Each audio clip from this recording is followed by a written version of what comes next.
اللہ تبارک و تعالی نے ایک علم آسمان سے اتارا جو مقصد زندگی کا پتہ بتاتا ہے، صراط مستقیم کا پتہ بتاتا ہے، زندگی گزارنے کے طریقے سمجھاتا ہے۔ ایک علم وہ ہے جو انسان اور جانور سب کے لیے برابر ہے، ضروریات زندگی کو پورا کرنا۔ جس کی جتنی ضرورت ہے اتنا علم اس کو ملا ہوا ہے۔ انسان کو رہنے کے لیے ایسا گھر چاہیے، چڑیا کو رہنے کے لیے چند تنکیں چاہیے، تو وہ بھی اپنا گھر بنا لیتی ہے، ہم نے بھی بنا لیا۔ اور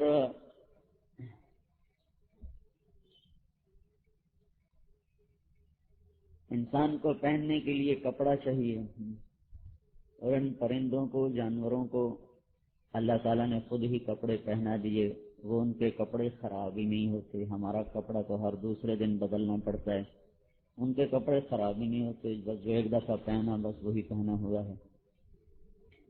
پھر انسان کو غذا کی ضرورت ہے تو اس کے لیے وہ راستے اس نے نکالے ہوئے ہیں۔ یہ جانور، پرند درند اپنی غذا کیسے، کہاں ملے گی تلاش کرتے ہیں۔ سردیوں میں گرم علاقوں کی طرف نکلتے ہیں پرندے، گرمیوں میں سرد علاقوں کی طرف نکلتے ہیں۔ وہ اوپر کینیڈا کے برفانی علاقوں سے آتے ہیں اور ایشیا کی طرف سفر کرتے ہیں۔ بیچ میں اتنا لمبا چوڑا بحر الکاہل ہے، ان کو ان راستوں کا پتہ ہے جہاں بحر الکاہل سب سے زیادہ تھوڑا فاصلہ رکھتا ہے، وہ وہاں سے اس کو پار کرتے ہیں۔ سال ہر سال کے تجربات میں اس بات، اور وہ پورا لشکر بن کے چلتے ہیں۔ میں نے خود دیکھا ڈیلس میں شام ہو رہی تھی اور لاکھوں کی تعداد میں کالے کالے پرندے اتر رہے تھے، لاکھوں کی تعداد۔ تو وہ رات وہاں گزارنا چاہتے تھے، تو میں نے ان سے پوچھا یہ اتنی فوج کیا ہے؟ کہ یہ پرندے ہیں جو اب ایشیا کی طرف گرم علاقوں کی طرف سفر کر رہے ہیں، ٹھنڈے علاقوں کو چھوڑ کر۔ تو کہاں سے سمندر پار کرتے ہیں؟ جہاں سب سے تنگ اس کا راستہ ہے، پارٹ سب سے تھوڑا جہاں ان کو اڑنا پڑے، وہ وہاں سے پار کرتے۔ تو کہاں سے کھانا ہے، کیا کھانا ہے، یہ سب کچھ اللہ تعالیٰ نے ان کو اپنے فضل و کرم سے، یہ علم ان کو اللہ تعالیٰ نے وافر عطا کیا ہے، اور وہ اس کے مطابق کر رہے ہیں۔ ہمیں بھی کھانا پکانا، یہ پکاؤ وہ پکاؤ، انسان میں ذرا لذت اور چستا ہے تو اس کے مطابق بنا لیتا ہے۔ جانور نے منہ مارا، اپنے پیٹ بھر لیا۔ تو ضروریات زندگی کے علم میں انسان جانور برابر ہیں، اور اس میں ان کو علم ہمارے علم سے زیادہ کامل ہے کہ ہم تو اپنے علم کے خلاف بھی کرتے ہیں ضروریات زندگی میں، وہ اپنے علم کے خلاف کبھی نہیں کرتے۔ آپ شیر کے سامنے گھاس رکھو وہ نہیں کھائے گا، کہے گا میرا پرہیز ہے۔ بکری کے سامنے گوشت رکھو وہ کہے گی میں نہیں کھاؤں گی، میرا پرہیز ہے۔ شوگر والے کے سامنے آم رکھو وہ ضرور کھائے گا، چاہے ڈاکٹر کرو کوئی نہیں جی ادھی گولی اتنے کھا لیتا ہے، ادھی گولی وادھو کھا لیتا ہے، کھاون تو دیو نہیں۔ تب یہ اپنے علم کے خلاف کر گیا۔ لیکن کوئی بھی جانور، درندہ، پرندہ اپنے علم کے خلاف بالکل نہیں کرتا۔ تو اس علم میں تو انسان جانور سب برابر ہیں، اور اللہ تعالیٰ نے ساری کائنات کو اس میں زبردست علم دیا ہے۔ یہ جو مچھر ہے اس کا جو نر ہے وہ خون، اس کو خون کی ضرورت نہیں، وہ تو گھاس پھوس سے اپنا کام بنا لیتا۔ مادہ کو انڈوں کے لیے خون چاہیے، انڈوں کی پرورش کے لیے خون چاہیے۔ تو وہ جتنے بھی انسان کو کاٹنے والے مچھر ہیں یہ سب مادہ ہیں، نر نہیں کاٹتا۔ تو دیکھو ہم لائٹیں بجھا کے سوتے ہیں وہ پھر بھی پہنچ جاتے ہیں، ہماری کتنی بڑی بڑی آنکھیں ہیں، ہماری ایک آنکھ میں سینکڑوں مچھر آ جائیں، تو اس کی چھوٹی سی آنکھ ہے، اور اس سے وہ کیسے ہم تک پہنچتا ہے جب کہ اندھیرا چھا چکا ہے۔ پھر وہ چادر میں سے راستہ بناتا ہے کہ مجھے کہاں پہنچنا ہے، پھر چادر میں گیا تو اور اندھیرا ہو گیا، اس اندھیرے میں وہ جگہ تلاش کرتا ہے۔ میری آنکھوں میں 26 کروڑ بلب لگے ہوئے ہیں، میں 26 کروڑ بلب کے ساتھ اپنی کھال کے مسان نہیں دیکھ سکتا۔ وہ اس اندھیرے رات میں ٹٹول کے دیکھ کر محسوس کرتا یہ یہاں ہے، ٹوٹی یہاں سے ملے گا، تو وہ وہاں کیا کرتا ہے؟ وہاں وہ کٹ لگاتا ہے. یہ کٹ ہوتا ہے، اس کے جبڑے میں آری کی طرح دانت ہیں، آرے کی طرح، وہ ایسے ان کو کاٹتا ہے. مچھر کو پھونک مارا تو اڑ جائے، تو اس کے اللہ نے کیسے دانت بنائے، انہیں کاٹ کے راستہ بنا لے. ایک دفعہ مچھروں نے آ کر سلیمان علیہ السلام سے شکایت کی، یہ جو ہوا ہے نا، یہ ہم پر بڑا ظلم کرتی ہے، یہ اتنی تیز چلتی ہے کہ ہم کہیں بھی نہیں کھڑے ہو سکتے، تو برائے مہربانی آپ ہوا سے کہیں کہ وہ نا ٹھیک ٹھیک چلا کرے، اتنی زور سے نہ چلے کہ ہمارا نشان ہی چلے. تو سلیمان علیہ السلام نے کہا بھائی وہ اس کو بھی تو بلاؤ جس کے خلاف دعویٰ کیا گیا ہے، مدعی مدعا علیہ دونوں بلاؤ. تو جب مدعا علیہ کو بلایا گیا تو مدعی غائب ہو گیا، ہوا کا جو جھونکا آیا تو مچھر گئے، تو دعویٰ خارج ہو گیا. تو بیچاری ایسی حقیر سی مخلوق ہے، لیکن میں سوچتا ہوں کہ اس کے وہ کیسے دانت ہیں جو ہماری کھال کے اندر وہ جگہ کو جا کے کاٹ لیتے ہیں. کٹتے میں باریک سا سوراخ ہوتا ہے، اس میں سے خون میں نکلنا ہے، اور خون میں ایک لیسدار مادہ ہے جو زخم کے ہوتے فوراً اوپر آ کر ایسے جال بن دیتا ہے تاکہ خون باہر نہ نکلے. اگر یہ مادہ نہ ہو تو پھر ہمارا چھوٹے سے زخم سے بھی سارا خون بہ جائے. تو اللہ تعالیٰ نے اس میں ایک لیسدار مادہ پیدا کیا، وہ اوپر آ کر نہ ہوتا ایسے ایک وہ اس کو جما دیتا ہے سیمنٹ کی طرح، اس پر وہ لیپ کر دیتا. اب مجھے یہ بتاؤ اس مچھر کو کس نے بتایا کہ یہ کام اگر ہو گیا تو پھر تیری ساری محنت گئی. تو جو وہ کاٹتا ہے اس کے ساتھ ہی اس کے یہاں اندر گلے میں دو چھوٹی چھوٹی تھیلیاں ہیں، اس میں سپرے رکھا ہوا ہے، تو فوراً اس کے اوپر سپرے کرتا ہے. یہ سپرے کیا کرتا ہے؟ یہ اس خون کے اس لیسدار مادے کو پتلا کر دیتا ہے، اس کو تحلیل کر دیتا ہے. یہ کام چند سیکنڈ میں ہو جاتا ہے سارے کا سارا. اس کو مارتا ہے، سپرے کرتا ہے، وہ تحلیل ہوتا ہے، تو پھر اس کو پتا ہے اس کی جو سونڈ ہوتی ہے نا، اس کے اوپر ایسے جو ڈاکٹروں نے ٹیکے کے اوپر چڑھائی ہوتی ہے کیپ، یہ تو ہمیں 100 ٹیکا ہکے نہیں لا چڑھن کیپ بٹا بٹا کے، لیکن اس کو پتا ہے کہ یہ اگر یہ سیپٹک ہو گئی تو میری خیر کوئی نہیں، تو ہر وقت اس کا سے بند رکھتا ہے. ہر وقت جب وہ کٹ لگاتا ہے پھر سپرے کرتا ہے، اس وقت پھر اپنی کیپ کو پیچھے ہٹاتا ہے، سونڈ کو آگے لے جاتا ہے، اس میں سے سرنج بھرتا ہے، اور پھر ایسے تبل بجاتا جاتا ہے کہ جا رہا ہوں جو کرنا ہے میرا کر لیں. ان اللہ لا یستحی ان یضرب مثلا ما بعوضۃ فما فوقها. اللہ نے کہا میں مچھر کی مثال دیتے ہوئے شرماتا نہیں ہوں، تم دیکھو سے اس مچھر میں تیرے رب کی کیسی قدرتیں کام کر رہے ہیں. تو اس ضرورتوں کے علم میں ترقی کرنے سے انسان جانوروں پرندوں کی صف سے آگے نہیں نکل سکتا. انسان جو انسانیت کے زمرے میں شامل ہوتا ہے وہ اس علم سے انسان بنتا ہے جو اللہ تعالیٰ نے آسمان سے اتارا ہے، جس کو اللہ تعالیٰ نے بے خطا بنایا، لا ریب فیہ، جس کو اللہ پاک نے اپنے نبی کو ارشاد فرمایا وَأَنزَلَ اللَّهُ عَلَيْكَ الْكِتَابَ وَالْحِكْمَةَ وَعَلَّمَكَ مَا لَمْ تَكُنْ تَعْلَمُ وَكَانَ فَضْلُ اللَّهِ عَلَيْكَ عَظِيمًا. میرے نبی میں نے تمہیں علم دیا، یہ بہت بڑا فضل ہے جو تیرے رب نے تیرے اوپر کر دیا، بہت بڑا فضل ہے جو تیرے رب نے تیرے اوپر کر دیا. سلیمان علیہ السلام نے ملک مانگا، اللہ نے دے دیا. سخرنا لہ الریح، سلیمان علیہ السلام کو یہ نہیں کہا کہ میرا تیرے پر بڑا فضل ہوا کہ میں نے تمہیں اتنا بڑا ملک دیا. جب اپنے نبی کو علم دیا تو کہا وَكَانَ فَضْلُ اللَّهِ عَلَيْكَ عَظِيمًا، اے میرے نبی میں نے میرے اوپر بہت بڑا فضل کیا جو میں نے تمہیں اپنا علم عطا فرمایا. پھر اللہ تعالیٰ نے نبیوں کو سب سے عالی اور افضل بنایا، ان کو بھی اللہ تعالیٰ نے بطور احسان کے یہ چیز عطا فرمائی نہیں کہ اللہ تعالیٰ فرماتے ہیں وَلُوطًا آتَيْنَاهُ حُكْمًا وَعِلْمًا، ہم نے لوط کو علم و حکمت کا خزانہ دیا. وَكُلًّا آتَيْنَاهُ حُكْمًا وَعِلْمًا، ہم نے سلیمان اور داؤد دونوں کو علم و حکمت کا خزانہ دیا. وَلَمَّا بَلَغَ أَشُدَّهُ وَاسْتَوَى آتَيْنَاهُ حُكْمًا وَعِلْمًا، موسیٰ علیہ السلام جب مضبوط ہو گئے، توانا ہو گئے، ہم نے ان کو علم اور حکمت دیا. فلما بلغ اشدہ آتیناہ حکما وعلما، جب یوسف جوان ہو گئے تو ہم نے اس کو علم اور حکمت کا خزانہ دیا.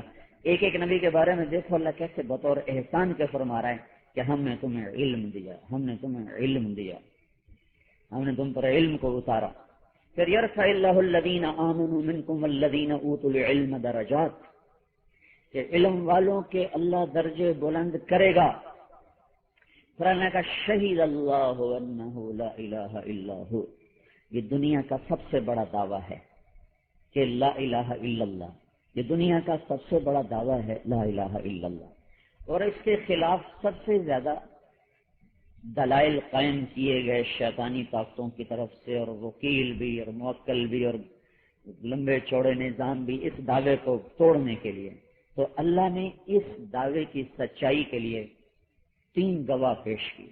شہید اللہ انہ لا الہ الا ہو، لا الہ الا ہو کیا یہ دعویٰ ہے. اس پر گواہ کون ہے؟ کہ شہید اللہ، پہلا گواہ اللہ خود ہے.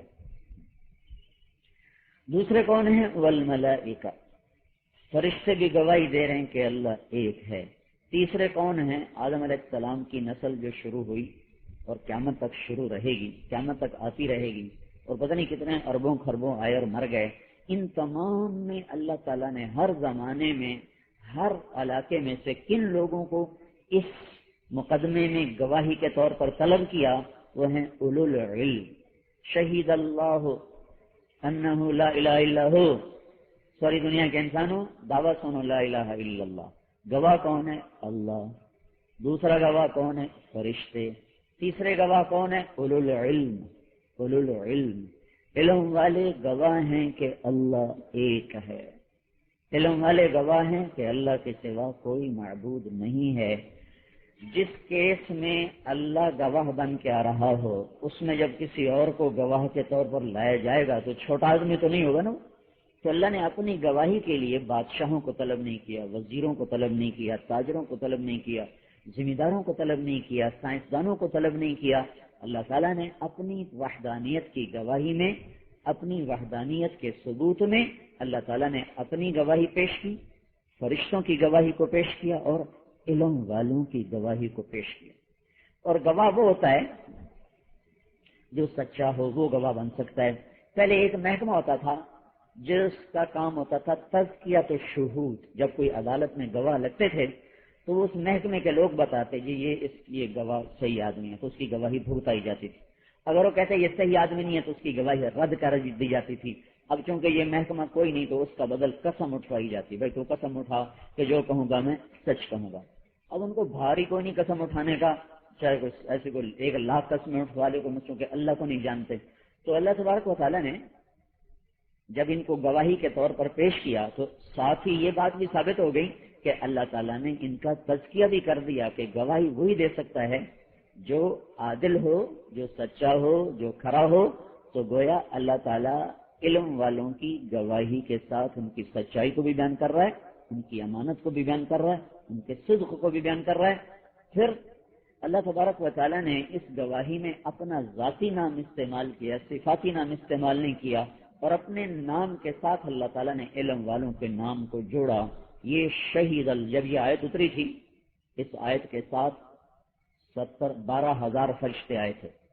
یہ رات کو آیت اتری تھی شہید المکہ میں. اس آیت کے ساتھ 12,000 فرشتے آئے تھے. اور جب یہ آیت اتری تھی تو مکے کے سارے بت دھڑم سے زمین پہ جا گرے تھے، اونٹے منہ زمین پہ گر گئے تھے. تو اللہ تعالیٰ نے اپنی وحدانیت کی گواہی کے لیے علم والوں کو طلب کیا، تاجروں ذمہ داروں کو طلب نہیں کیا. پھر اللہ تبارک و تعالیٰ نے ایک بڑی خوبصورت بات کہی. لوگوں کو بہت سی چیزوں پہ فخر ہوتا ہے، میں تاجر ہوں، میں ڈاکٹر ہوں، میرا ہسپتال ہے، میرا کارخانہ ہے، میری زمینیں ہیں، میں PhD ہوں، میں سائنسدان ہوں، میں صدر ہوں، میں وزیر ہوں. بہت سی نسبتیں ہیں جن پر لوگ فخر کرتے ہیں. تو اللہ ہمیں کہہ رہا ہے میں تمہیں بتاؤں کس چیز پہ فخر کرنا ہے، کس چیز پہ خوش ہونا ہے. قل بفضل اللہ وبرحمتہ، فضل سے مراد ایمان ہے اور رحمت سے مراد علم ہے۔ ابن القیم رحمۃ اللہ علیہ نے کہیں اس کو نقل کیا ہے کہ فضل سے مراد ایمان ہے اور رحمت سے مراد علم ہے۔ فَبِذَلِكَ فَلْيَفْرَحُوا، جب لوگ کہیں گے نا میں بڑی اچھی انگریزی بولنے والا ہوں، یہ بڑی اچھی انگریزی بولتی ہے، اس نے تو ماسٹر کیا ہوا ہے، اس نے تو پی ایچ ڈی کیا ہوا ہے، اور اس نے وہ کیا کہتا ہے کمپیوٹر کیا ہوا ہے، ہر کوئی اپنا اپنا فخر کرے گا نا، تو میرا اللہ کہہ رہا ہے میں تمہیں بتاؤں تم کس چیز پر فخر کرو، تم میرے علم پر اور میرے دیے ہوئے ایمان پر فخر کرو۔ فَبِذَلِكَ فَلْيَفْرَحُوا، صرف اسی کے ساتھ فخر کرنا اور کوئی چیز قابل فخر نہیں ہے۔ هُوَ خَيْرٌ مِّمَّا يَجْمَعُونَ، ساری دنیا کے مال دولت ڈگریاں، ساری دنیا کے مال و متاع اسباب، اس سے بہتر ہے جو اللہ نے تمہیں علم دیا، جو اللہ نے تمہیں ایمان دیا، یہ اس سے بہت زیادہ بہتر ہے اور بہت زیادہ بڑھ کر ہے۔ نبیوں کو علم دیا تو بطور احسان کے بتایا، وَمَن يُؤْتَ الْحِكْمَةَ فَقَدْ أُوتِيَ خَيْرًا كَثِيرًا، جس کو ہم نے علم و جس کو حکمت ملی اس کو سب کچھ ملا، بہت کچھ ملا۔ اور کیا ہے، ایک شاعر کا شعر ہے کہ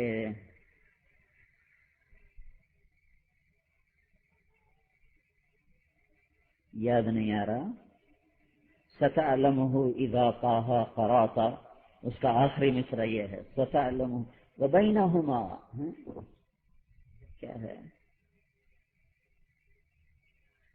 وہ دنیا کے مال و متاع اور علم میں مقابلہ کر رہے ہیں، تو کہتے ہیں کہ وَبَيْنَهُمَا کیا ہے، بَوْنٌ، ان دونوں میں بڑا فرق ہے، بڑا فرق ہے۔ سَتَعْلَمُهُ إِذَا طَٰهَ قَرَأْتَ، اگر تو سورہ طٰہٰ پڑھ لے تو تجھے پتہ چل جائے کہ دنیا کے مال و متاع میں اور اللہ کے علم میں زمین آسمان کا فرق ہے۔ سورہ طٰہٰ میں کیا ہے جو وہ کہہ رہے ہیں سَتَعْلَمُهُ إِذَا طَٰہَ قَرَأْتَ، جب تو سورہ طٰہٰ پڑھے گا نا تجھے پتہ چل جائے گا کہ ساری دنیا کے خزانوں سے زیادہ قیمتی اللہ تعالیٰ کا علم ہے، آسمان سے اترا ہوا۔ سورہ طٰہٰ میں کیا ہے، اللہ تعالیٰ اپنے نبی سے کہہ رہا ہے وَقُلْ رَبِّ زِدْنِي عِلْمًا، اے میرے نبی مجھ سے مانگا کر کہ یا اللہ میرا علم زیادہ کر دے۔ یہ اس آیت کی طرف اشارہ ہے کہ اے میرے نبی مجھ سے مانگا کر، وَقُلْ رَبِّ زِدْنِي عِلْمًا، اے میرے نبی مجھ سے مانگا کر کہ یا اللہ میرا علم زیادہ کر۔ اسے کہتے ہیں دو بھوکے نہیں بھر سکتے، ایک پیسے کا بھوکا ایک علم کا بھوکا، دونوں کو قبر کی مٹی ہی بھرے گی۔ تو میرے بھائیوں بہنوں، بڑے خوش نصیب ہیں وہ بچے بچیاں، وہ مرد عورت جن کو اللہ یہ نسبت عطا فرما دی، چونکہ یہ وہ علم ہے جو آداب زندگی بتاتا ہے، جو اسلوب زندگی بتاتا ہے، جو طریقہ زندگی بتاتا ہے، جو خیر اور شر کے معیار بتاتا ہے، جو مقصد زندگی کا پتہ بتاتا ہے، کاروان زندگی کی کیا منزل ہے وہ یہاں سے پتہ چلتا ہے اور کہیں سے بھی نہیں پتہ چلتا۔ تو چونکہ آج کے دور میں اس کا رواج نہیں ہے، اس کی عظمت نہیں ہے، تو جب ہم نے یہ چونکہ بچیوں کے مدرسے کا تو اب رواج ہوا نا، پہلے تو بچوں کے مدرسے میں بھی کوئی رواج نہیں تھا اور بالکل سرحد کے لڑکے پڑھا کرتے تھے، پنجاب کا لڑکا ہی کوئی نہیں ہوتا تھا، اور جب کوئی ایسے ادھر متوجہ ہوتا تو سارے کہتے تو روٹی کہاں سے کھائے گا، تیرا گزارا کیسے ہوگا۔ جب میں نے کالج چھوڑ کے مدرسے چلا گیا تو کبھی کبھی اپنے دوستوں سے ملنے لاہور چلا جاتا تھا، پرائیویٹ سے چلا جاتا تھا۔ ایک دفعہ میں گیا تو لاہور وہ گورنمنٹ کالج کا ہوتا تھا نیو ہاسٹل، تو میرے کئی دوست وہاں شفٹ ہو گئے تھے اقبال ہاسٹل سے، تو ہم وہاں بیٹھے ہوئے تھے، تو ایک ہمارے اسکول کا ساتھی دوست ظہیر اس کا نام تھا، یہ میری اس کی آخری ملاقات، اس کے بعد آج تک کبھی ملاقات نہیں ہوئی۔ وہ آیا، وہ اس وقت میڈیکل کالج کے 3rd ایئر میں تھا، KE میں پڑھتا تھا، اور میرا ادھر کوئی دوسرا سال تھا، پورا یاد نہیں۔ تو میں سامنے سامنے بیٹھے تھے تو وہ مجھ سے کہنے لگا یہ تیرا کیا حال ہو گیا؟ میں نے کہا بس اللہ کا فضل ہو گیا ہے۔ کہنے لگا کیا کر رہے ہو؟ میں نے کہا میں رائمنڈ میں پڑھ رہا ہوں۔ کیا پڑھ رہے ہو؟ دین پڑھ رہا ہوں۔ مجھ سے کہنے لگا روٹی کہاں سے کھاؤ گے؟ روٹی کہاں سے کھاؤ گے؟ میں نے کہا اللہ کھلائے گا۔ تو بڑے غصے میں بولا اللہ اوپر سے پھینکے گا تیرے اوپر۔ تو وہ ایسے ٹیک لگا کے بیٹھا تھا۔ میں نے پوچھا تو کہاں سے کھائے گا؟ تو ایسے اٹھ کے کہنے لگا میں ڈاکٹر بن رہا ہوں۔ مطلب ہے میں تو نظر سے ہاتھ رکھ کے 500 چھل لیں میں نے تو پیسے سیلاب جانے تو روٹی کی تھکاونی۔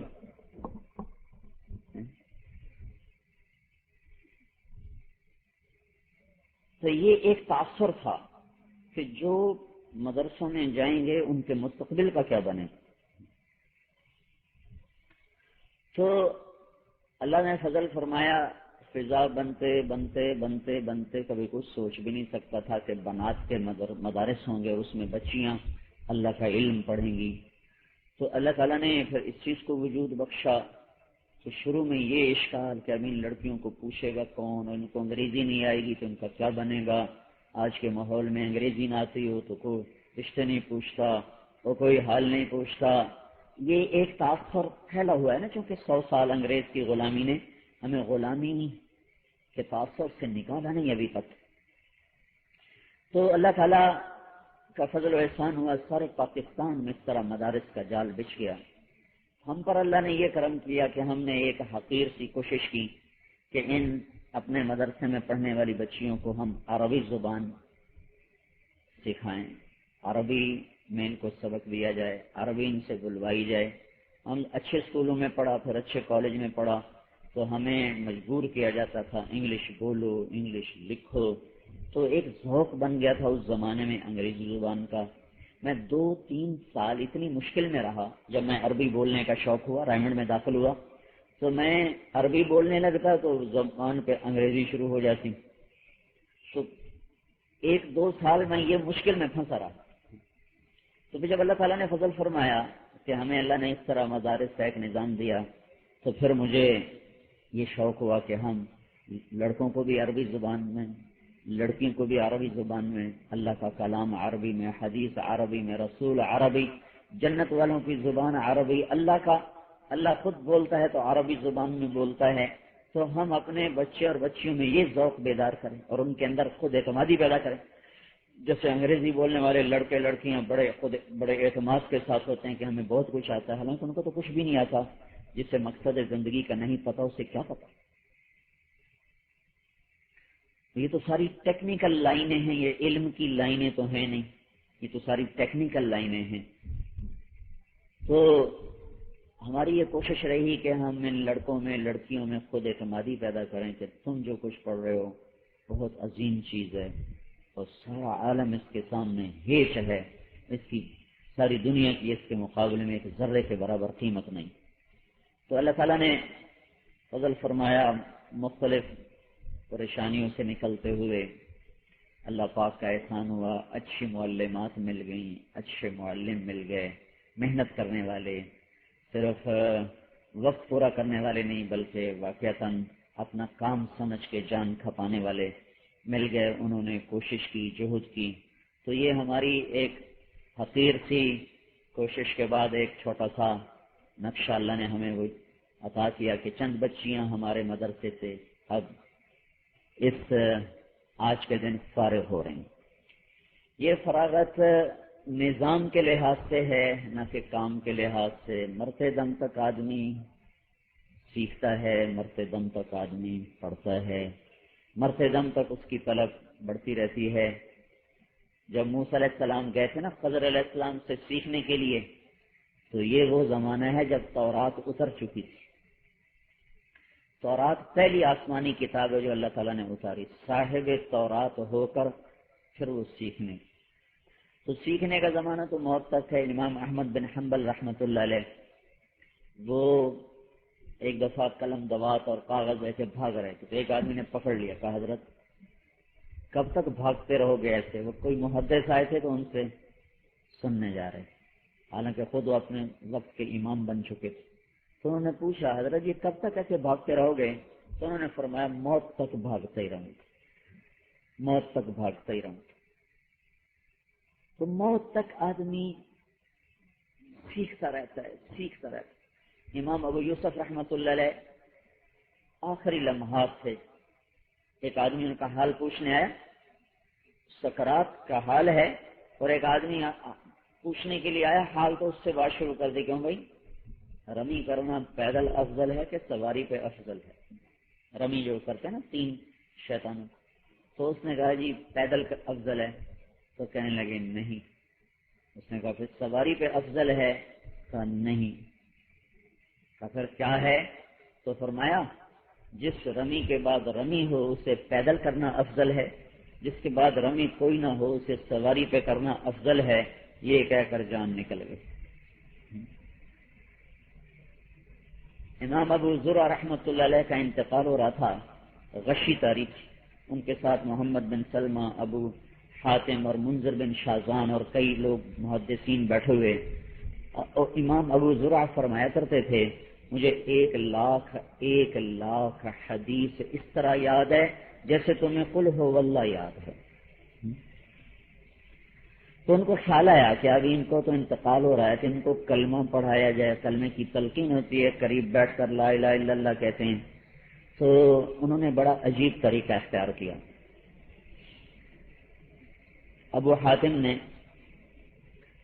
حدیث کی سند پڑھی، محمد بن سلمہ نے کہا حدثنی ضحاک عن ابی عاصم عن صالح بن ابی غریب عن کثیر بن مرۃ الحضرمی۔ یہ حدیث کی سند ہے، اتنا پڑھ کے چپ ہو گئے۔ اس پر ابو حاتم نے اپنی سند کو پڑھا، حدثنی بندار عن ابی عاصم عن صالح بن ابی غریب عن عبد حمید بن جعفر عن صالح بن ابی غریب عن کثیر ابن مرۃ الحضرمی، اور یہ کہہ کر وہ بھی چپ ہو گئے۔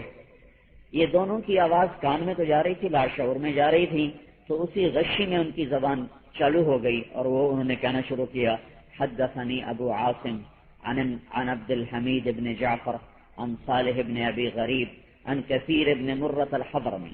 یہاں آ کر وہ پہلے دو تو چپ ہو گئے تھے، یہ آگے چلے، ہے غشی، ہوش نہیں ہے، غشی، آگے چلے ہیں۔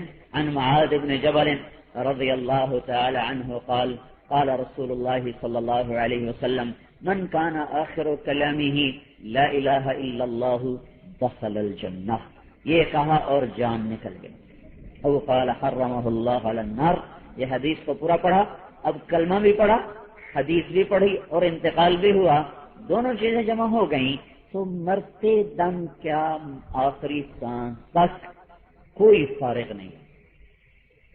ایک ہمارے بزرگ سے بھائی حمایت اللہ صاحب ملتان کے، وہ باتیں بڑی حکمت کی کیا کرتے تھے، خاندان عالی اور یو پی کے بڑے تہذیب یافتہ، وہ تھے تاجر اس کے چمڑے کے۔ تو ایک جگہ انہوں نے بیان کیا، ایک عالم بیٹھے تھے، انہوں نے بعد میں کہا حضرت آپ کہاں سے فارغ ہیں؟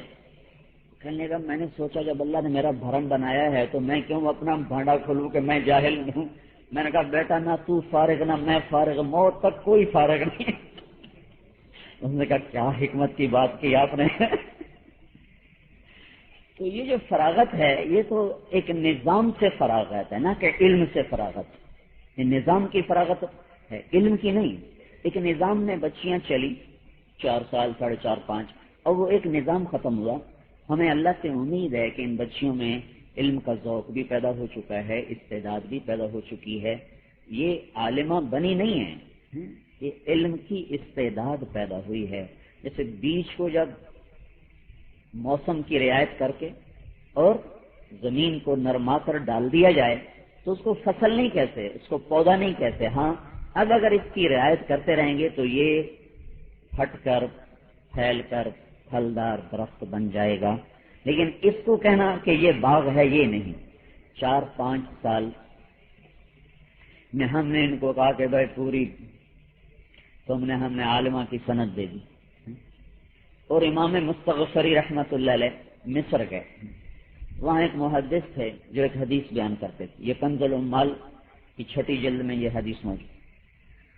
تو انہوں نے کہا کہ میں تو اس حدیث کو مفت نہیں سنا تھا، میں تو اس کی قیمت لیتا ہوں، جو قیمت دیتا ہے اس کو سناتا ہوں۔ تو انہوں نے پوچھا جی اس کی کیا قیمت ہے؟ کہا جو 1 سال روزے رکھے اس کو سناتا ہوں۔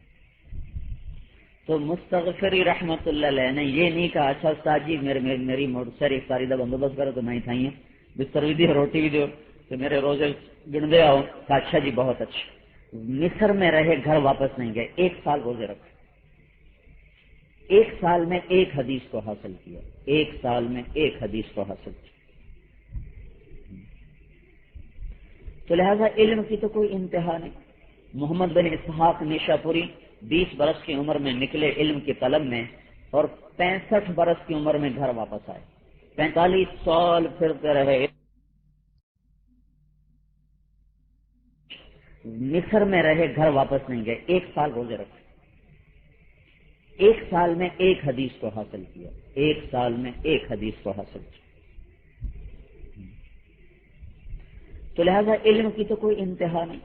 محمد بن اسحاق نیشاپوری 20 برس کی عمر میں نکلے علم کی طلب میں اور 65 برس کی عمر میں گھر واپس آئے، 45 سال پھرتے رہے علم کے پیچھے، 65 سال کی عمر میں آ کے شادی کی، 85 سال کی عمر میں انتقال ہوا، اللہ نے 4 بیٹے دیے۔ بقی ابن مخلد کا پہلا سفر علم کا 18 برس کا تھا، 20 برس، دوسرا سفر 14 برس کا تھا، 34 سال مسلسل پھرتے رہے، مسلسل پھرتے رہے۔ تو یہ چند سال 4-5 سال میں یہ نہیں کہ یہ ہماری بچیاں عالمہ بن گئیں، ہاں ان کے اندر علم کی ایک استعداد پیدا ہوئی ہے، اور ہمیں اللہ پاک کی ذات سے امید ہے کہ ان کے اندر خیر کی تمیز، شر کی تمیز، رشتوں کی پہچان، یہ پہچان ہو گئی۔ اب کروانا تو ہمارے بس میں ہے نہیں، سمجھا دینا، بتا دینا، یہاں آ کر انسان کی طاقت ختم ہو جاتی۔ آگے کسی کو عمل پہ کھڑا کرنا، یہ انسان یہاں کے بے بس ہو جاتا ہے۔ نوح علیہ السلام جیسا اولو العزم پیغمبر اپنی آنکھوں کے سامنے بیٹے کو بہتا ہوا دیکھ رہا تھا اور وہ عاجز تھے، اور وہ کہہ رہا سآوی الی جبل یعصمنی من الماء۔ تو ایک نظام سے فراغت ہوئی ہے، علم سے فراغت نہیں ہوئی۔ یہ ساری زندگی کا سفر ہے اور ساری زندگی پر محیط ہے۔ اگر اس علم کے ساتھ یہ مناسبت رکھیں گی تو وہ بڑھتا رہے گا، بڑھتا رہے گا، بڑھتا رہے گا، اور اللہ تعالیٰ کے انوارات ان کو دیتا رہے گا۔ یہ اس لحاظ سے خوش قسمت ہیں کہ اللہ تعالیٰ نے ان کو عربی زبان پہ ملکہ دے دیا، بولنے کی بھی قدرت دے دی، لکھنے کی بھی طاقت دے دی، سمجھنے کی بھی طاقت دے دی۔ یہ ہمارے مدرسوں میں 10-10 سال پڑھے ہوئے بچے نہ بول سکتے ہیں، نہ لکھ سکتے ہیں، نہ عربی میں ہونے والا سبق وہ سمجھ سکتے ہیں۔ تو ان کی صرف 4.5 سال میں، 5 سال میں اللہ تعالیٰ نے اپنے فضل و احسان سے یہ استعداد بنائی کہ ہم اللہ کے شکر گزار ہیں کہ اللہ تعالیٰ نے ہمیں ہماری محنت سے زیادہ دیا۔ باقی یہ جو مدرسے میں، اسکول میں، کالج میں رہنے کا زمانہ ہوتا ہے، جب یہ بیت جاتا ہے تو یوں لگتا ہے جیسے خواب تھا جو گزر گیا۔ میں رائمنڈ میں 26 نومبر 1972 بروز منگل میں داخل ہوا تھا، 26 نومبر 1972 بروز منگل۔ مغرب کے بعد میں نے اپنا سامان لا کر مدرسے میں رکھا تھا، اور 7 سال یوں گزر گئے کہ جیسے 7 دن یا 7 لمحے یا 7 پل گزرنے کے بعد وقت کی تو ایسا تیز رفتار دھارا ہے جو خود پیچھے چلتا ہے، لوگوں کو آگے دھکا دیتا ہے۔ یہ عجیب سواری ہے، جب سواری ریورس ہوتی ہے تو ہم بھی ریورس ہوتے ہیں، جب وہ آگے چلتی ہے تو ہم بھی آگے چلتے ہیں۔ وقت واحد سواری ہے جو خود پیچھے جا رہی ہے، ہمیں آگے دھکا دے رہی ہے، خود پیچھے جا رہی ہے، ہمیں آگے دھکا دے رہی ہے۔ ہر آنے والا پل ماضی کے اندھیروں میں جا رہا ہے اور مجھے مستقبل کی طرف دھکا دے دیتا ہے۔ تو ساتھ رہتے ہوئے تو مجھے یاد ہے کہ جب میں مدرسے کا امیر تھا تو ہم لڑکے تھے، کوئی 40-50-60 لڑکے تھے، تو اوپر گرمی، شدید گرمی، جب شعبان کا مہینہ شدید گرمی میں تھا، جون کا مہینہ تھا غالباً، تو ہم نے کہا بھائی سارے مدرسے کی ہم دعوت کریں گے۔ تو یہ ہمارے بھائی مولوی حسین احمد صاحب یہ بڑے بہترین باورچی ہیں، یہ قورمہ بڑا زبردست بناتے تھے اور وہ چاولوں کی کھیر بڑی زبردست بناتے تھے۔ تو مجھے یاد ہے کہ ہم نے ان سے قورمہ پکوایا اور چاولوں کی کھیر پکوائی۔ وہ دوپہر سے پکوا کے ٹھنڈی کرنے کے لیے رکھ دی، اور سالن ہم نے شام سے پکوایا۔ ان کو بڑا ملکہ حاصل تھا اس میں، تو اوپر چھت پر ہی ہم نے کھانے کا انتظام کیا، 40-50 لڑکے۔ تو جب میں بیٹھا نا تو مجھے وہ پچھلا سارا وقت یاد آ رہا۔ اچھا وقت گزرا ہو تو پھر دل کٹتا ہے نا، اور برا گزرا ہو تو پھر آدمی کہتا ہے جلدی، اچھا گزرے تو پھر جی چاہتا کہ لمحات تھم جائیں۔ پھر یہ ایسی ظالم سواری ہے کہ کہیں نہ اس کا کوئی اسٹیشن آتا ہے، نہ بریک لگتی ہے، نہ موڑ کاٹتے ہوئے ایسا ہوتی ہے، کہیں بھی تو اس کا تھمنا نہیں ہے، تو چلنا ہی چلنا ہے، چلنا ہی چلنا ہے، اور بس انسان کو اٹھا کے جا کے قبر میں دھکا دے دیتی ہے۔ تو بیتے ہوئے لمحات اچھے گزرے ہوں تو پھر ان جدائی کا تصور کر کے وہ دل بہت پریشان ہوتا ہے۔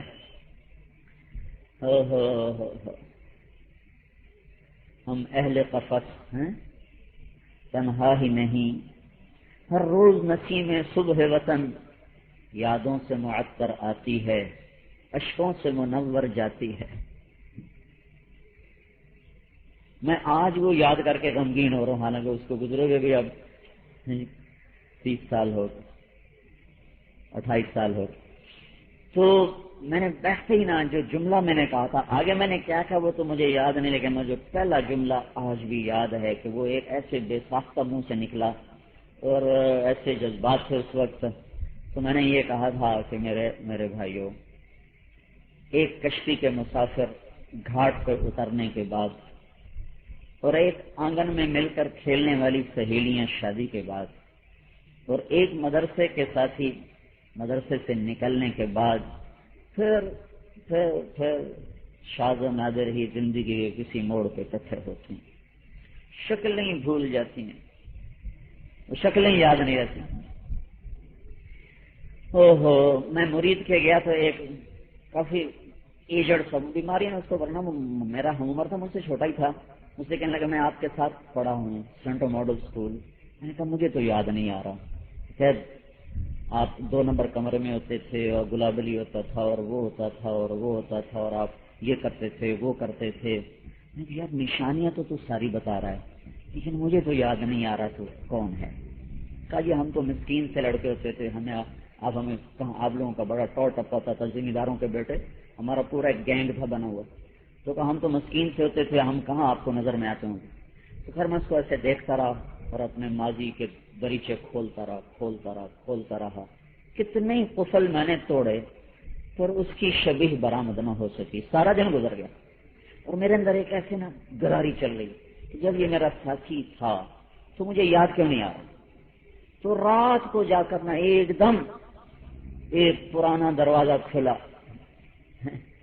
اور وہ ماضی کا گرد و غبار جب دور ہوا تو میں نے اس کو مین گیٹ سے اندر آتے ہوئے نیلی پتلون، سفید شرٹ اور ہاتھ میں فائل پکڑے ہوئے میں نے اسے دیکھا کہ وہ آ رہا۔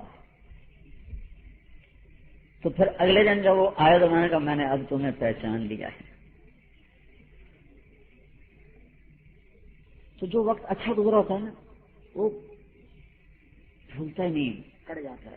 تو یہ بے ساختہ میں نے ان سے کہا کہ بھائیو پتہ نہیں آج کے بعد زندگی کے کسی موڑ پر ملنا ہو یا نہ ہو، کیونکہ یہی دنیا میں دیکھا ہے کہ کشتی کے مسافر گھاٹ پر اترنے کے بعد، ایک آنگن میں کھیلنے والی سہیلیاں اور بہنیں شادی کے بعد، اور ایک مدرسے کے طلبہ مدرسے سے فارغ ہونے کے بعد، کبھی کہیں ملیں تو ملیں ورنہ رخ کہاں سے کہاں ہو جاتے ہیں۔ میں نے اپنا ایک دوست ڈھونڈا، 35 سال کے بعد اس سے میں ملا، ابھی پچھلے سفر میں 35 برس کے بعد میری اس کی ملاقات ہوئی۔ تو ہم ایسے خوش ہو رہے تھے کہ ساتھ بیٹھنے والے ساتھی کہنے لگے یار آپ لوگوں کو خوش ہوتا دیکھ کر ہمیں بھی خوشی چڑھ رہی۔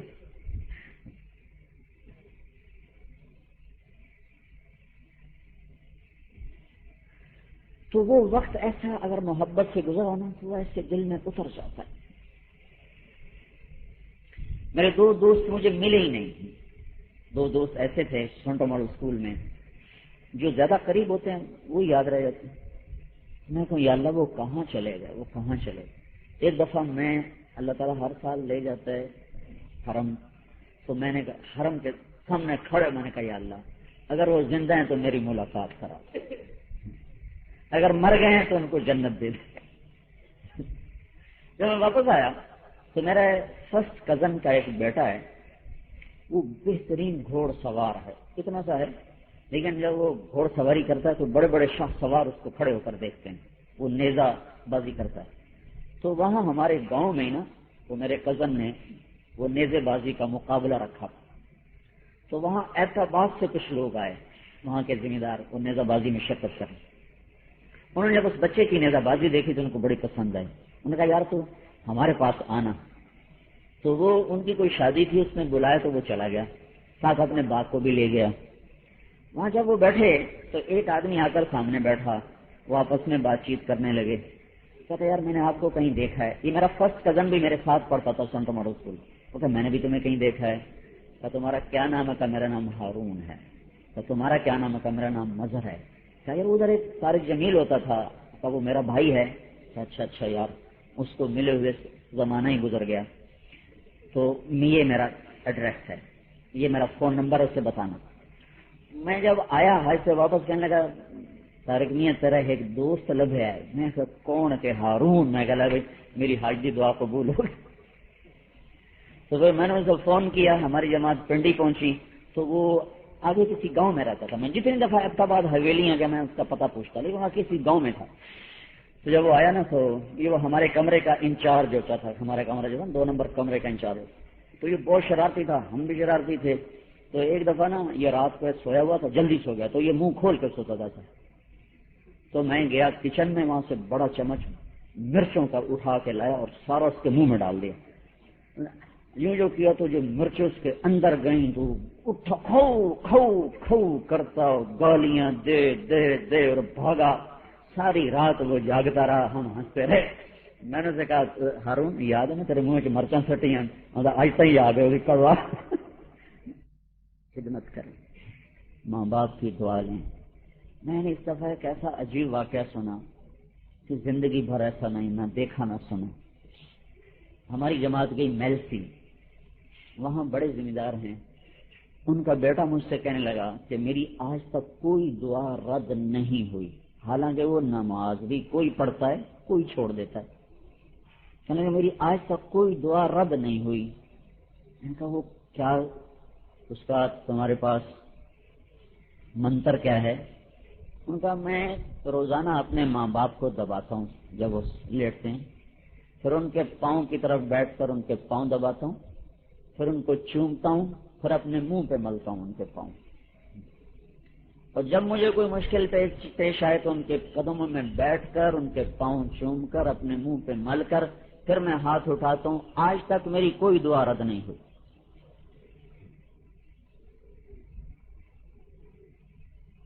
ماں باپ کا مقام تو دین بتاتا ہے، دین رہا نہیں۔ جو بچی کالج کی فضا میں جائے گی اور دنیا کی تعلیم حاصل کرے گی، اس تعلیم میں تو یہ کہیں ہے نہیں، اگرچہ ہماری ضرورت ہے کہ دنیا کی تعلیم بھی بچیوں کو دی جائے، کہ شعبے چلانے کے لیے عورتیں بیمار ہوتی ہیں تو عورتوں میں ڈاکٹر ہونے چاہیے، تو اس طرح ہر شعبے میں ضرورت ہے، لیکن ان کو یہ ضرورت ہے کہ وہ دین سیکھیں، اور یہ جو بچیاں پڑھ رہی ہیں، پڑھ چکی ہیں، ان کے ذمہ ہے کہ ان کو دین سکھانے کا انتظام کریں اور اپنی ذات سے عملی طور پر اس کو ثابت کریں، کہ ان کی زندگی میں آپ نے فرمایا کہ علم کی زینت کیا ہے؟ اچھے اخلاق۔ علم کی زینت تحریر و تقریر نہیں، علم کی زینت اچھے اخلاق ہے۔ تو یہ جب تک گھروں میں رہیں نوکر بن کے رہیں، ماں باپ کی دعائیں لیں، ماں باپ کی خدمت کریں، جن استادوں سے پڑھا ان کو ساری زندگی اپنی دعاؤں میں شامل کریں، ساری زندگی ان کو اپنی دعاؤں میں شامل کریں۔ جب تک امام ابو حنیفہ کے استاد حماد زندہ رہے، ان کے گھر کی طرف پاؤں کر کے نہیں سوتے تھے، جب تک وہ زندہ رہے ان کے گھر کی طرف بھی پاؤں نہیں کرتے تھے، ایسی عظمت اور ادب۔ تو ان بچیوں کی خدمت میں گزارش ہے کہ اپنے اخلاق ایسے بنائیں کہ یہ اوروں کو پتہ چلے کہ ہاں بھائی ایسی ہوتی ہیں بیٹیاں، اپنی خدمت سے دل جیتیں، ماں کی خدمت کریں، باپ کی کریں، بھائیوں کی کریں، بہنوں کی کریں. شادی ہو جائے تو سسرال والوں کے ہاں نوکر بن جائیں، خامد کی کریں، اس کی ماں کی کریں، اس کے باپ کی کریں. کیونکہ ہمارے معاشرے میں سسرال کا عجیب سا نظام بن گیا ہے. یہ شریعت سے ناواقفیت کی وجہ سے ہے کہ وہ آتے ہی لڑکی کو ٹیسٹ میں ڈال دیتے ہیں، کیا کرتی ہے، کیا بولتی ہے، کیا کہتی ہے، کہاں بیٹھتی ہے، کیسے بیٹھتی ہے. تو وہ اتنی چاروں طرف سے آزمائش اور امتحان میں آ جاتی ہے کہ ہر نظر اس پر جو پڑتی ہے وہ تنقید کی پڑتی ہے، محبت کی نہیں پڑتی. اس لیے ڈھیر سارا صبر لے کے جانے کی ضرورت ہے، ڈھیر سارا. جیسے طالوت نے کہا تھا ربنا افرغ علینا صبرا، یا اللہ ہمارے اوپر صبر کو انڈیل دے، صرف صبر نہ دے، صبر کا پورا پیالہ ہمارے اوپر ڈال دے یا اللہ، تب جا کر ہم جالوت کو شکست دے سکیں. تو چونکہ معاشرت میں دین نہیں ہے، رواجی دین، رواج ہے، رواج. ہاں جی، راجپوتوں کی اپنی معاشرت ہے، شیخوں کی اپنی ہے، ارائیوں کی اپنی ہے، گجروں کی اپنی ہے، بٹوں کی اپنی ہے، پنجاب کی اپنی ہے، سندھ کی اپنی ہے، سرحد کی اپنی ہے، بلوچستان کی اپنی ہے. پھر ذمہ داروں کا اپنا طریقہ ہے، تاجروں کا اپنا طریقہ ہے، مالداروں کا اپنا ہے، غریبوں کا اپنا ہے.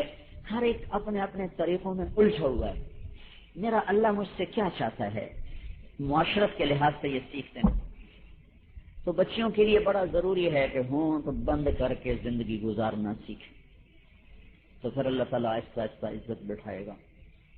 حالانکہ ہونا تو یہ چاہیے کہ ایک لڑکی ماں کو چھوڑ کے آ رہی، باپ کو چھوڑ کے آ رہی، بھائیوں کو چھوڑ کے آ رہی، یہ اپنا گھر چھوڑ کے آ رہی ہے، اپنی زندگی کی ترتیب توڑ کے آ رہی ہے، تو ہر آدمی اس کی دلجوئی میں لگے، خامد بھی، اس کی ماں بھی، اس کا باپ بھی، اس کی بہنیں بھی. لیکن ہو کیا رہا ہے واقعہ میں کہ ہر ایک کی نگاہ اس پہ تنقیدی پڑنا شروع ہو جاتی ہے اور خامد کی حاکمیت فوراً شروع ہو جاتی ہے. ایسے نہیں جاؤنا، ایسے نہیں جاؤنا، ادھر نال نہیں ملنا، ادھر نال نہیں ملنا، ایسی خدمت کر، اندھی خدمت کر، ایندے اگو بہ جا، اندے اگو بہ جا. وہ بیچاری ایک کھلونا بنی رہتی ہے اور وہ ٹوٹتا رہتا ہے، ٹوٹتا رہتا ہے اور زندگیاں اجڑ کے رہ جاتی. جب کبھی دین کی معاشرت آئے گی تو لوگوں کو سکھ کا سانس نصیب ہوگا، ورنہ اس رواجی معاشرت نے تو زندگیوں کو برباد کر کے رکھ دیا. تو یہ اللہ کا دین، آج ہم اللہ کا شکر ادا کر رہے ہیں کہ ایک چھوٹی سی جماعت ہماری فارغ ہوئی. ان کو اتنا تو پتہ ہے کہ اللہ کا فضل ہے، ہم نے ان کو پورا قرآن پڑھایا، تفسیر کے ساتھ سارا قرآن پڑھایا ہے، احادیث کے ضروری ابواب پڑھائے ہیں، جس سے ان کے اندر اتنا سلیقہ پیدا ہو گیا ہے کہ میرا اللہ مجھ سے کیا چاہتا ہے. اب کریں یا نہ کریں یہ تو ان کی مرضی ہے، اگلا کام تو ہمارے بس میں نہیں ہے. لیکن اللہ کا فضل ہے کہ ہمارے معلمین نے، اساتذہ نے، معلمات نے، ان کی استانیوں نے ایسی محنت کی ہے، اللہ کے فضل و احسان سے اللہ ان کو اس کی جزا دے گا کہ انہوں نے ان کے اندر ایک خوبصورت شعور بیدار کیا ہے. ہم اللہ سے یہ دعا کرتے ہیں کہ یہ مستقل رہے، آگے بڑھتا رہے. یہ بچے بھی اللہ سے مانگیں کہ اللہ یہ علم کا سلسلہ آگے چلاتا رہے. لیکن امام عائشہ رضی اللہ تعالیٰ عنہ سے جو علم آیا ہے، سارے صحابہ سے جو علم آیا وہ ہیں 1.25 لاکھ. پر ادھر کہ حضرت عائشہ، اگر سارے علم کو 4 حصوں میں تقسیم کیا جائے تو 3 حصے 1.25 لاکھ صحابہ سے ملا ہے اور 1/4 پورے کا پورا حضرت عائشہ سے ملا ہے. چوتھائی دین ایک ہستی سے ملا اور وہ اماں عائشہ ہیں. تو 3 حصے تقسیم کرو 1.25 لاکھ پر، کیا بنے گا؟ کتنا حصہ آئے گا ایک کے ساتھ؟ تو اللہ تبارک و تعالیٰ نے، اور ڈاکٹر امجد صاحب کو اللہ جزا دیں تو اس سے بھی اگلا قدم اٹھایا ہے. ان کے مدرسے کی بچیاں تو آگے ماشاءاللہ وہ تخصص کر رہی ہیں فقہ میں اور افتاء سیکھ رہی ہیں. مفتی تقی عثمانی صاحب سے بات ہو رہی تھی تو انہوں نے بتایا کہ ان کو بچیوں کو فتوے دیے جاتے ہیں، ان کو نکالتی ہیں اور افتاء کا باقاعدہ کورس کر رہی ہیں. تبلیغ کے ذریعے سے اللہ تعالیٰ نے کن کن گوشوں میں جا کر روشنی کو پھیلایا، یہ بڑے عجیب آج اپنی آنکھوں سے دیکھیں. تو بھائی ان بچیوں کو بھی مبارک ہو، ان کے معلمات کو بھی، ان کے والدین کو بھی. بس یہ گزارش ہے کہ بس جیسے اللہ اس کے رسول کا پیغام پڑھا ہے ویسے زندگی گزارنے کی کوشش کرنا. انسان ہیں، کبھی خطا ہو جائے تو اللہ سے معافی مانگ لیں، کبھی کوئی اونچ نیچ ہو جائے تو اللہ پاک سے دربار میں توبہ کر لینا تو اللہ اپنے فضل سے انشاءاللہ معاف کر دے گا. اور جو ماں باپ ہیں بھائی ان کے لیے بھی مبارک ہے کہ ان کے لیے صدقہ جاریہ ہوگا. میں دیکھتا تھا نا اپنی بچیوں کو پڑھتے ہوئے تو مجھے خوشی ہوتی تھی کہ اللہ شکر ہے تیرے قرآن کو سوچ رہی پڑھ رہی، ہاں جی یہ ان کو بھی اجر مل رہا ہے، ہمیں بھی اجر مل رہا ہے، لکھنے پر بھی اجر، سوچنے پر بھی اجر، پڑھنے پر بھی اجر۔ یہی ہم نے ان کو دنیا پڑھائی ہوتی تو نہ لکھنے کا اجر نہ پڑھنے کا اجر۔ تو بھائی اللہ تعالیٰ ان سب والدین کو بہت بہت اس کی جزا عطا کرے جنہوں نے صبر کے ساتھ اپنی بچیوں کو لائے پہنچایا، اور اللہ کا شکر ہے پیچھے سلسلہ چل رہا ہے اور ان میں سے اکثر بچیاں معلمات کا کی استعداد رکھتی ہیں۔ تو بھائی اس میں ہمارے یہ سارا اجر تو جا رہا ہے ہمارے بھائی منظور صاحب کی اہلیہ کو اور شہزاد صاحب کی والدہ کو، کہ جنہوں نے اپنی بیوی کا حق ادا کیا، مرنے کے بعد ان کے ایصال ثواب کے لیے ایسا خوبصورت نظام بنایا کہ ان کی قبر میں اس کا سلسلہ جا رہا ہے۔ آگے ان کے بیٹوں نے ان کے لیے جو کیا، یہ بہت کم بیٹے ہوتے ہیں جو اس طرح کرتے ہیں۔ اس کا جو اصل مبارک کے مستحق ہیں وہ یہ لوگ ہیں۔ اور میں تو یہاں اگر یہ مجھے مدرسے میرے گلے نہ پڑتے میں فیصلہ آباد چھوڑ کے جا چکا ہوں، یقین میں۔ جب سے میرا باپ مرا ہے میرا کہیں دل نہیں لگتا سوائے گاؤں۔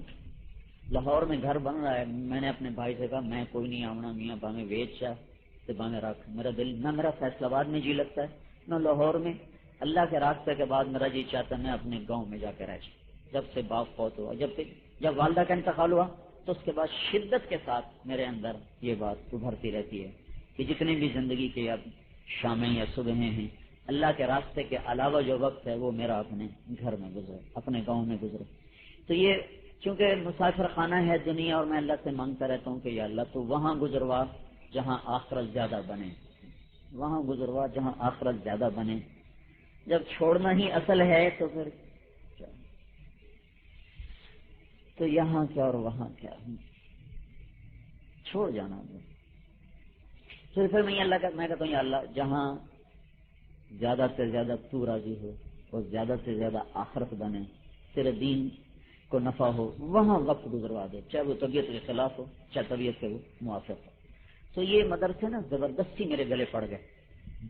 تو اللہ تعالیٰ یقین من کو بھی سوچا نہیں تھا نا، میرا یہاں کوئی کاروبار تو نہیں، ایک ٹکے کی میری میاں انور صاحب نے زبردستی مجھے پلاٹ دلوا دیا، ورنہ میرا وہ بھی ان کو ہیرا پھیری کرا تھا۔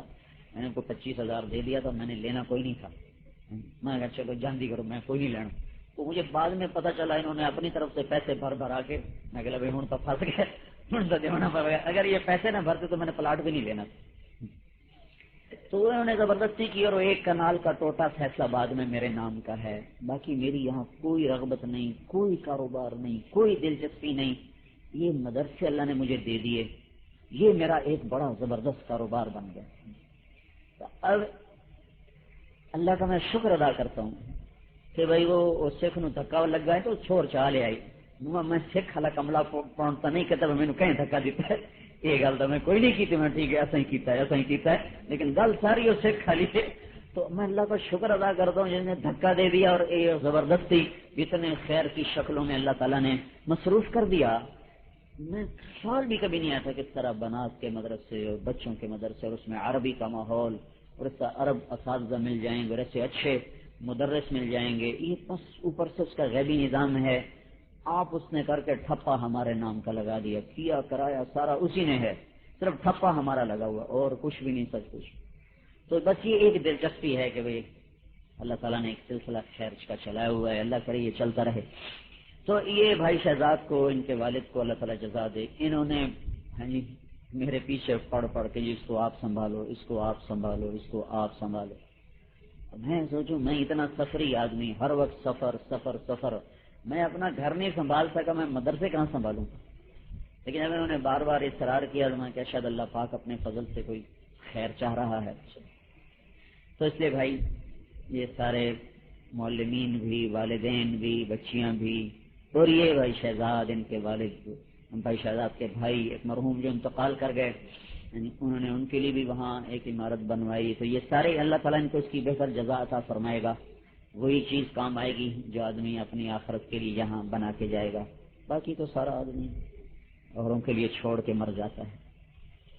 تو یہ ساری بچیاں بھائی اپنے پچھلے سارے زندگی کے سفر میں جو کمیاں رہیں اس پر اللہ سے معافی مانگیں، ساری زندگی معافی مانگتے رہیں، اور مطالعے کا اپنے آپ کو عادی رکھیں. کبھی عربی کتب کا مطالعہ نہ چھوڑیں، خاص طور پر سیرت کی کتابیں، اور خاص طور پر آخرت کے بارے میں، امور آخرت کے بارے میں، اور سیرت کے بارے میں، سیر الصحابیات کے بارے میں، اخلاقیات کی کتب، اپنے مسائل فقہ کی کتب، ان کا مطالعہ رکھیں.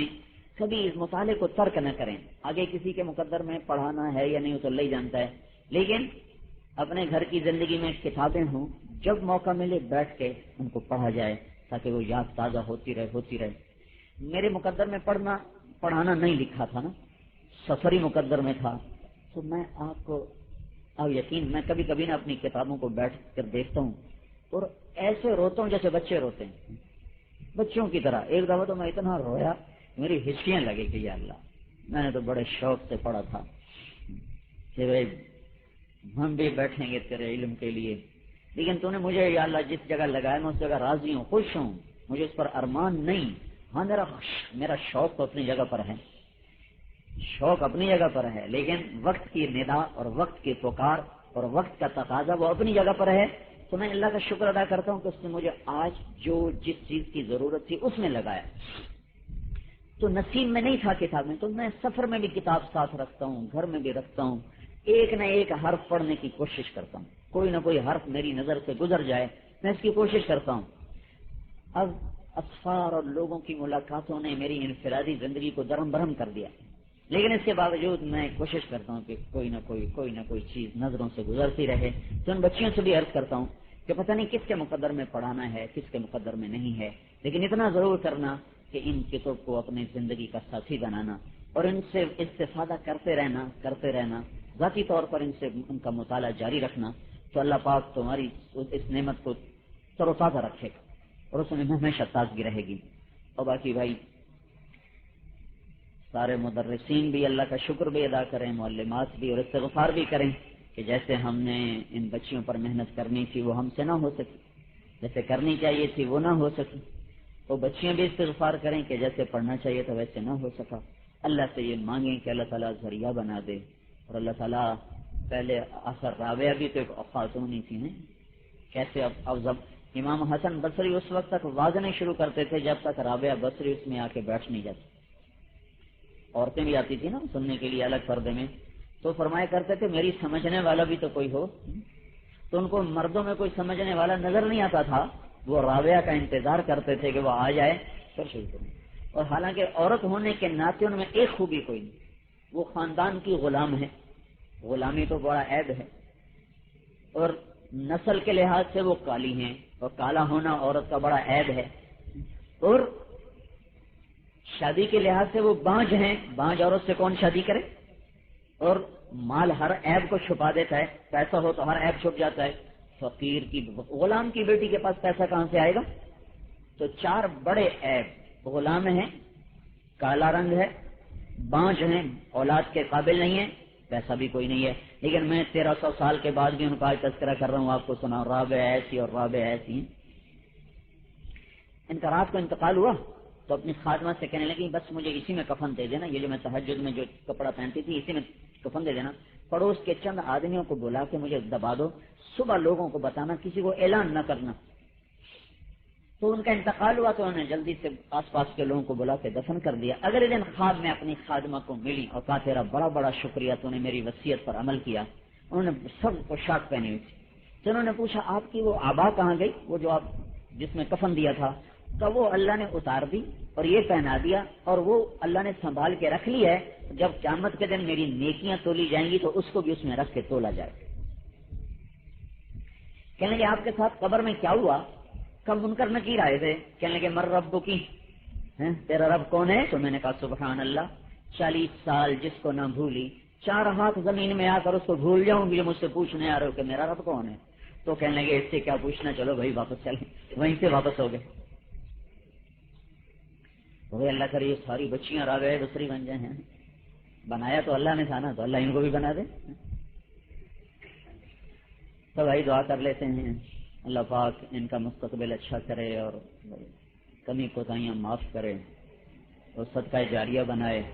درود شریف پڑھ لوں.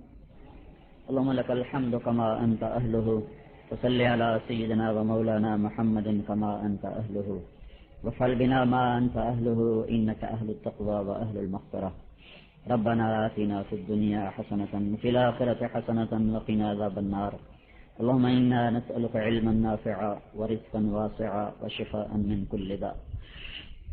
رب ذوالجلال، اے شہنشاہوں کے شہنشاہ، اے ساری دنیا کو علم دینے والے، حلم دینے والے، تیرے فضل و احسان سے میرے مولا ایک حقیر سی کوشش شروع ہوئی، وہ مختلف مراحل سے گزرتے آج ایک ٹوٹی پھوٹی شکل ہم نے تیرے سامنے پیش کی ہے میرے آقا.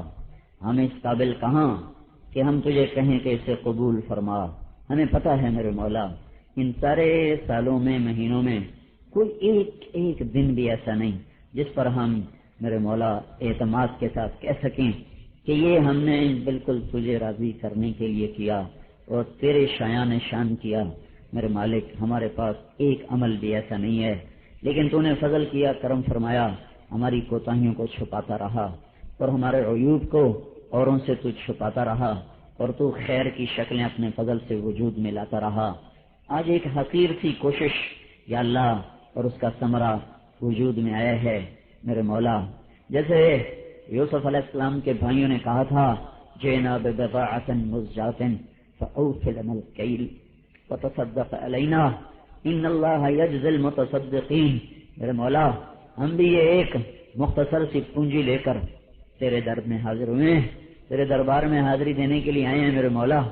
یہ بضاعة مزجاة ہے میرے مولا، تو یا اللہ تو بھی اوف لنا الکیل کا فیصلہ کر دے وتصدق علینا. میرے مولا، یوسف کے بھائیوں نے یوسف علیہ السلام سے مانگا تھا فاوف لنا الکیل وتصدق علینا. میرے مولا، یہ حقیر سی پونجی، یہ کھوٹے سکے ہم تیرے دربار میں پیش کر کے یا اللہ تیرے در میں تیرے ہی قرآن والی دعا تیرے سامنے پیش کرتے ہیں. فاوف لنا الکیل وتصدق علینا. ہمیں پورا پیمانہ بھر کے دے میرے مولا، پورے ہماری جھولیاں بھر کے ہمیں دے اور ہم پر اپنے رحم کرم فضل کا صدقہ فرما. یا اللہ تو ہی ہے میرے مولا سب کو یا اللہ دینے والا.